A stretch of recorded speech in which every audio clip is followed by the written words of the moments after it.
Somewhere right now, a 40-year-old truck is crossing a river that has no bridge. Another one is hauling supplies up a mountain road that hasn't been properly paved since it was first cut. And somewhere else, a mechanic in the middle of nowhere is fixing one with nothing but basic tools and the knowledge that it was designed to be fixed exactly like that. The 20th century produced thousands of vehicles that called themselves capable, but only a handful that actually proved it day after day in conditions that had no mercy. Today we are counting down the 10 that earned that title permanently, ranked from 10 down to number 1. And the machine at the very top may be the one you least expect. Starting the countdown at number 10 is the vehicle that made this entire list possible. The Jeep CJ7, produced from 1976 to 1986, is the truck that turned four-wheel drive from a military tool into a global movement. Born from the 1940 Willys Overland military contract that produced the wartime Jeep, the civilian CJ series evolved over 3 decades before reaching its most developed form in the CJ7. It offered the longest wheelbase of any CJ at 93.5 inches, full-length steel doors for the first time, an optional automatic transmission, and a factory steel hardtop. It was the most civilized CJ ever built, and it was still comprehensively uncivilized by any mainstream standard. That was always the entire point. Off-road, the CJ7 ran a Dana 30 solid front axle and an AMC 20 or optional Dana 44 rear axle, paired with a 2-speed transfer case and the torque-rich 258 cubic inch AMC inline 6. Short overhangs delivered serious approach and departure angles. A curb weight under 1,500 kilograms gave it genuine agility in terrain where heavier vehicles struggled to place power effectively. The CJ7 also became the platform the American four-wheel drive aftermarket industry chose as its primary development vehicle. Lift kits, locking differentials, skid plate systems, and oversized tire fitments were all designed around CJ7 specifications, because the number of CJ7s in the field made it the only commercially logical choice. The CJ7 was replaced in 1987 by the Wrangler YJ, which led to the TJ, JK, and current JL. Every generation built on the philosophical foundation the CJ established: short wheelbase, solid axles, open air, and the unwavering declaration that the road is optional. The Jeep brand's global market value traces its equity directly to the reputation the CJ series built over 40 years of continuous development. The off-road aftermarket industry, a multi-billion-dollar global sector employing hundreds of thousands of people, exists in its current form largely because the CJ7 gave it a platform worth building around. Trail riding culture, overlanding clubs, four-wheel drive communities across the world, all of it has roots that trace back to this shape. It opens our countdown because it opened the world to off-road culture itself. At number 9, the truck that turned durability into a global legend. The Toyota Hilux 5th generation, produced from 1988 to 1997, carries a reputation no marketing department could manufacture, because it was built in the only place real reputations are made, in deserts without roads, mountain passes without margins, and conflict zones without supply chains. Toyota introduced the Hilux in 1968 and spent 2 decades incorporating real-world feedback from its most demanding markets. The 5th gen arrived with improved suspension geometry, enhanced body rigidity, and an engine lineup anchored by the 2-liter and 3-liter indirect injection diesel units, conservative, proven power plants producing strong low RPM torque and surviving conditions that destroyed more sophisticated engines. In four-wheel drive low range, the 5th generation Hilux maintained traction through deep sand, heavy mud, and steep rocky gradients that stopped better specified vehicles outright. Solid front and rear axles with manually locking hubs, a part-time 2-speed transfer case, and an optional locking rear differential formed a drivetrain of proven integrity. The 3L diesel's broad, flat torque curve delivered pulling force at the low engine speeds that technical off-road driving demands, without requiring aggressive gearbox management from the driver. Aid organizations, military forces, and working farmers across Africa, the Middle East, and Australia all reached the same conclusion independently.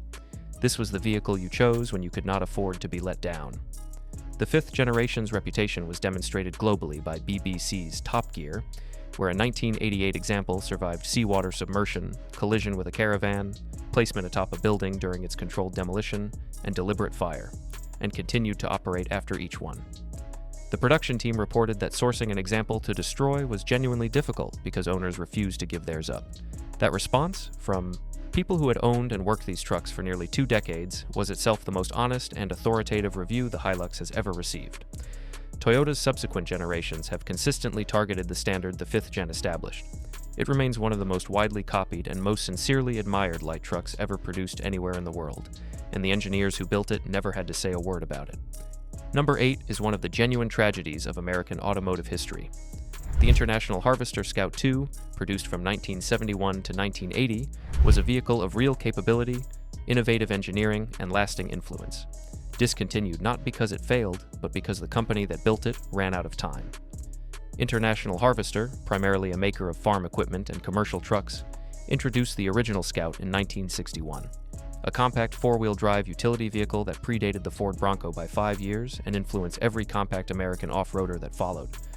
The Scout II arrived in 1971 as a substantially evolved machine, larger, more capable, and better suited to the rapidly expanding recreational four-wheel drive market that was defining American truck culture in the 1970s.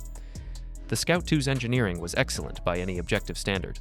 Dana solid axles front and rear provided the strength and field repairability that serious off-road use demands. Engine options ranged from a 196 cubic inch four-cylinder to the acclaimed IH 345 cubic inch V8.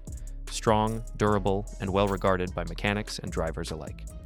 Optional full-time four-wheel drive via the Quadra-Track transfer case made the Scout II more capable across mixed conditions than its part-time competitors. Body construction reflected EBR's industrial truck heritage throughout. Heavy-gauge steel built to the sustained hard-use standards that the company's commercial customers required every working day. International Harvester discontinued the Scout II in 1980, not as a market failure, but because a severe financial crisis in IH's agricultural and commercial divisions forced the company to exit consumer vehicles entirely to survive. It was a decision made under acute financial pressure, not an engineering verdict. The Scout II was not canceled because it wasn't good enough, because it wasn't competitive, or because buyers didn't want it. It was canceled because the company building it was fighting for survival in other arenas. Today it commands devoted collector followings among enthusiasts who understand precisely what the industry lost. The Scout name proved so enduring that Volkswagen Group announced its revival in 2022 for a new generation of electric off-road vehicles, a direct acknowledgement that the original created something worth reclaiming 50 years later. Number 7. The Chevrolet K5 Blazer, produced from 1969 to 1994, did not merely succeed commercially. It created an entire vehicle category that American industry is still building and profiting from today. The Tahoe, the Yukon, the Ford Expedition, the Escalade, every full-size American SUV currently in production traces its existence to the template the K5 established.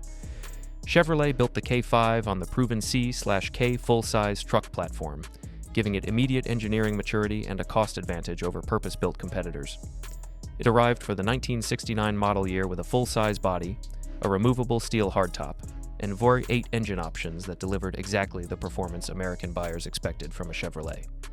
Off-road, the K5 used solid front and rear axles, body-on-frame construction, and a 2-speed transfer case with part-time four-wheel drive.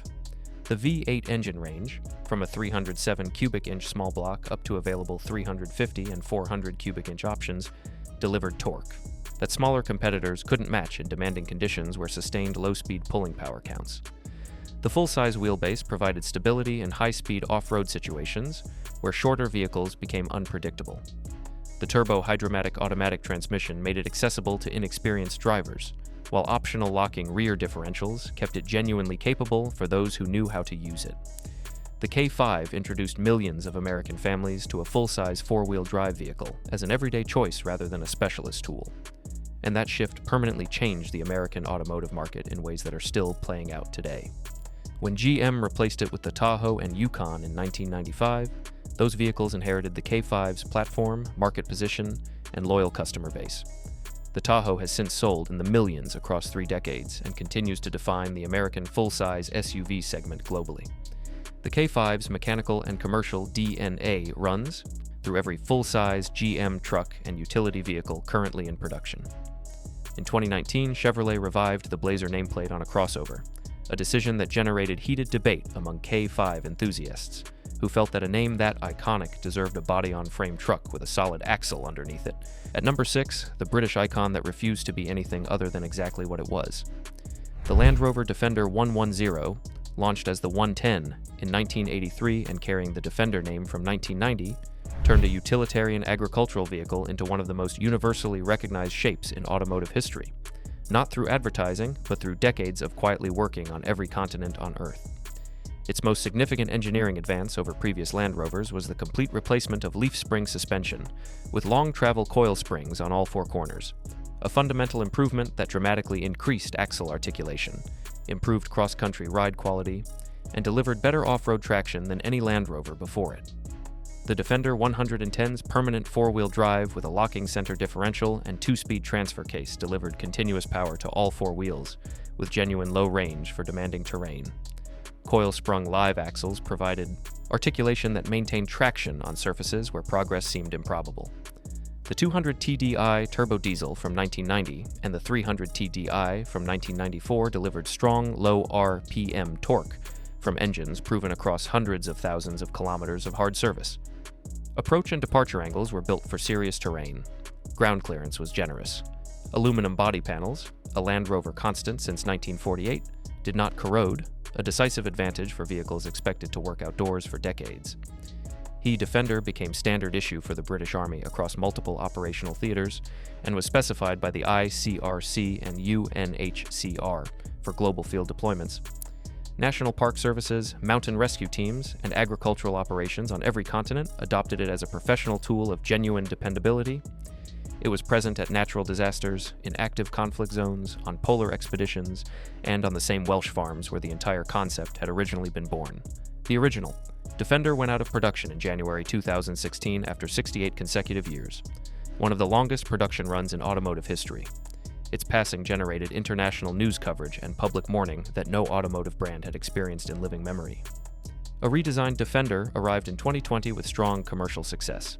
But for those who know this truck most deeply, the vehicles built between 1983 and 1999 remain the truest and most complete expression of what a Land Rover should be. Number 5. The Nissan Patrol G60, produced from 1959 to 1980, deserves far more recognition than it typically receives in off-road history.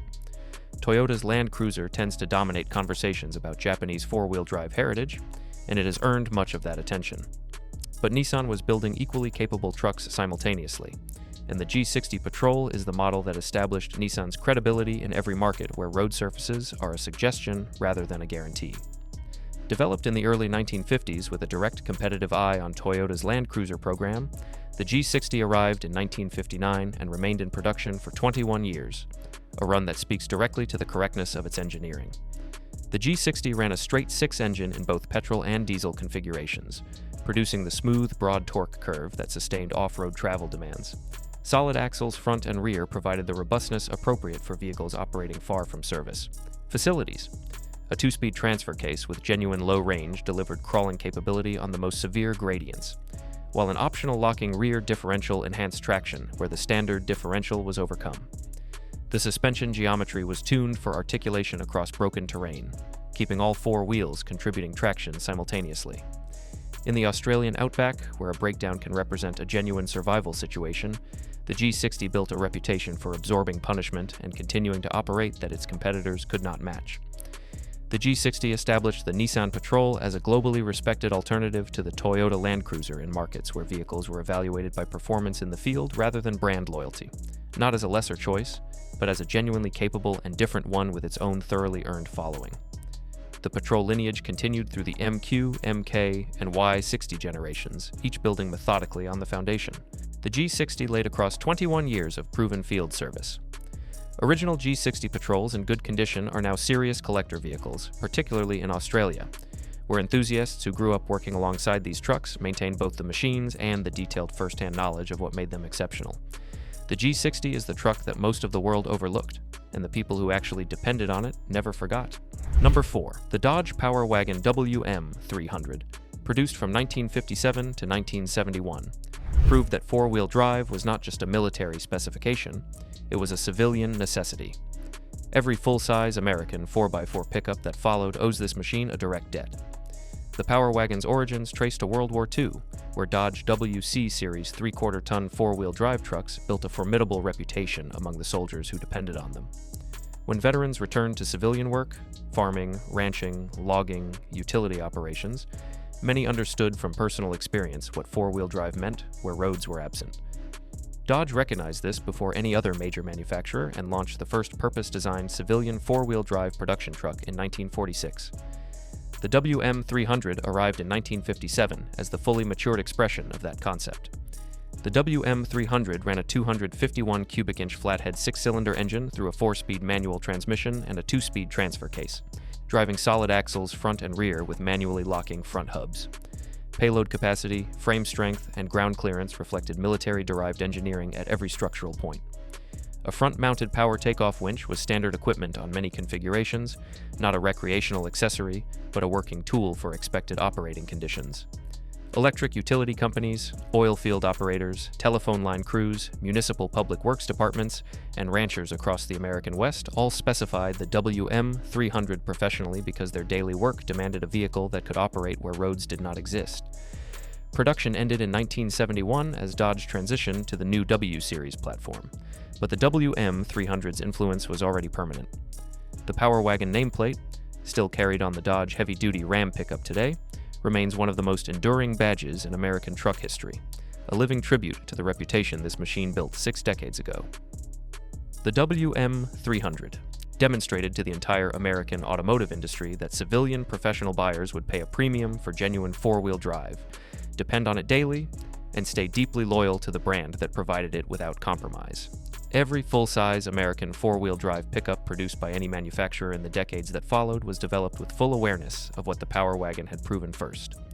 It is not hyperbole to say that every truck on American job sites today owes something to this machine. At number 3, the Toyota Land Cruiser 70 Series. Launched in 1984 as the direct successor to the legendary FJ40, the 70 Series was not engineered for lifestyle marketing.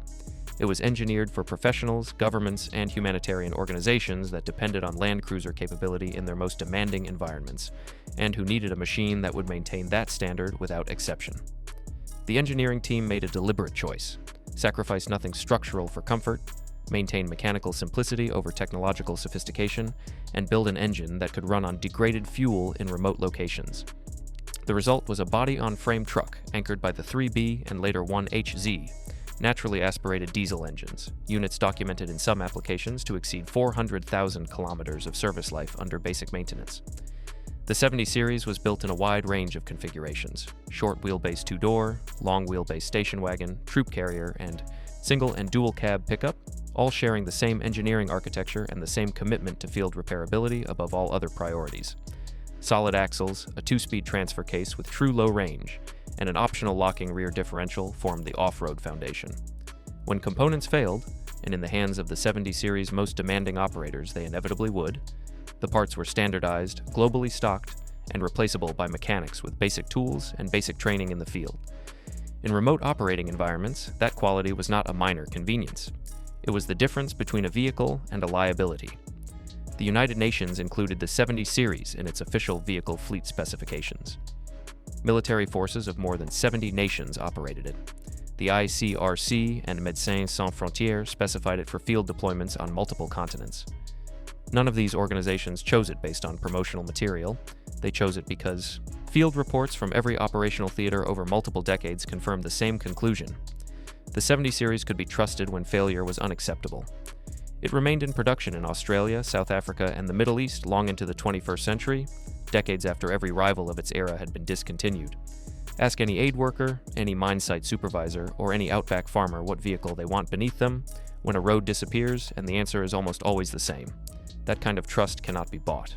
It can only be earned over years in the field. Number 2, the Mercedes-Benz Unimog 411, produced from 1959 to 1980. The vehicle engineers reference when they want to prove that the boundary between truck, tractor, and unstoppable terrain crossing machine is a human invention, not a physical law. The Unimog name is a German abbreviation, Universal Motor Gerät, Universal Motor Device. The concept was conceived by Albert Friedrich, a former Daimler-Benz engineer, in the post-World War II period. He envisioned a vehicle capable of agricultural fieldwork during the week and equipment operation or cargo transport at weekends, a genuine all-purpose working machine. By 1959, the 411 variant represented the full maturation of that vision, adopted by farmers, utility companies, alpine fire departments, civil engineering operations, and military forces across Europe. Like the Volvo C303 at number 1, The Unimog 411 used portal axles on all four corners, a design that positions the axle shaft above the wheel center and routes drive-through reduction gearing at each wheel hub, dramatically increasing ground clearance through drivetrain geometry rather than body height. Combined with fully independent coil spring suspension providing exceptional wheel travel, the 411 could sustain a 45-degree climb, ford water to 1.2 meters in standard trim, and traverse side slopes that would overturn most vehicles. Low-range gearing matched to a strong direct injection diesel allowed controlled progress at walking pace through terrain with no defined pathway. Power takeoff outputs at front, rear, and mid-chassis let the 411 drive hydraulic cranes, drilling equipment, snow-clearing systems, and agricultural implements directly from its own drivetrain. The Unimog 411 set the reference standard for military and civil engineering utility vehicles across NATO nations and influenced procurement decisions across the developing world. It equipped the German Bundeswehr, Alpine rescue services in Austria and Switzerland, European road maintenance authorities working in conditions where conventional vehicles could not reach the work site, and utility companies whose infrastructure networks ran through terrain that simply had no roads. The Unimog nameplate continues in Mercedes-Benz production today, one of the longest continuously produced vehicle lines in automotive history, a testament to how completely Friedrich's original concept proved itself across every challenge it encountered over 6 decades. Restored 411 examples are among the most technically respected and sought-after machines in the serious global off-road community. The 411 sits at number 2 because by most measurable technical criteria it is the most capable off-road vehicle on this entire list. The only reason it does not hold number 1 is the truck that does. Number 1. The Volvo C303, produced exclusively for the Swedish Armed Forces between 1974 and 1984. Never sold to the public, never marketed to civilians, never designed to attract recognition of any kind beyond doing its job flawlessly in conditions most vehicles cannot survive. The C303 sits at the top of this list because it represents the complete, uncompromising realization of an off-road engineering brief, with no concessions, no commercial pressures, and no comfort requirements diluting the result. In the early 1970s, the Swedish Armed Forces specified a new cross-country field vehicle that had to function at -40 degrees Celsius, ford rivers without preparation, navigate deep Arctic snow and boggy forest terrain, and be fully repairable in the field with standard military tools. Volvo's military division answered with the C303. The name contained no marketing. C stood for cross-country. That was the mission, and this was the machine built to complete it. The C303's defining technical achievement was portal axles on all four corners, the same architecture found on the Unimog 411 at number 2.